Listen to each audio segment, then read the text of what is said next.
students, இந்த வீடியோவில் 10th ஸ்டாண்டர்டில் எக்ஸைஸ் 1.5 கொஸ்டின் நம்பர் 2 அதாவது k வேல்யூ கண்டுபிடிக்கிற சம் இது.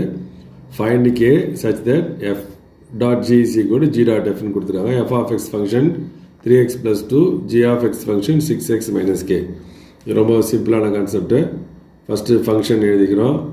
that is f of x is equal to 3x plus 2 and g of x is equal to 6x minus k.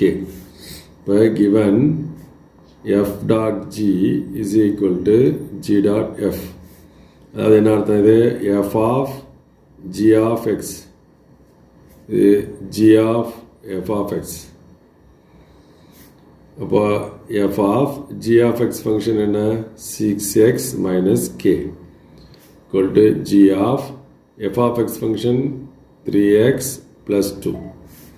இப்போ நம்ம இங்கே என்ன செய்யணும்னா f ஃபங்க்ஷன் வந்து 3x plus 2 இருக்கு. இப்போ 3 போடணும், x போட வேண்டாம். xக்கு வெளியே ஒரு ப்ராக்கெட் போட்டுக்கோங்க. அடுத்து ப்ளஸ் 2 போட்டுக்கிறோம். இந்த ப்ராக்கெட்டுக்குள்ளே என்ன பண்ணுறோம்னா இங்கே f of x இருக்கிறதுனால இங்கே 3x இருக்குது. அப்போ இங்கே f of xக்கு வெளியே 6x minus k இருக்குது. அப்போ அதை இங்கே ரீப்ளேஸ் பண்ணுறோம். 6x minus k equal to அதே மாதிரி function g 6x minus k இருக்குது. இப்போ 6 போடுறோம், அந்த x போடாமல் ஒரு ப்ராக்கெட் போட்டுக்கோங்க, மைனஸ் k.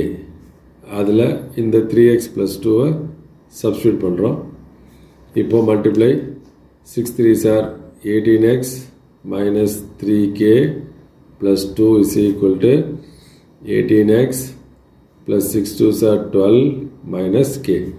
இப்போ 18x இந்த 18x இந்த பக்கம் எடுத்தது மைனஸ் பண்ணலாம், இல்லை ரெண்டு பக்கமும் சேம் சைன் இருக்கிறதுனால என்ன செய்யலாம், அப்படியே கேன்சல் கூட பண்ணிக்கலாம். அப்போ மைனஸ் 3k இங்கே வச்சுக்கிறேன். இந்த மைனஸ் கேவை இந்த ஈக்குவல்ட்டுக்கு இந்த எடுத்துகிட்டு வரோம். Plus K equal to 12. இந்த ப்ளஸ் 2 இந்த மைனஸ் 2. அப்போ மைனஸ் ப்ளஸ்ஸு சைன் சேஞ்ச் ஆகிருக்கு. அப்போ சப்ட்ராக்ட் பண்ணணும், கழிக்கணும். இப்போ minus 2k is equal to 10.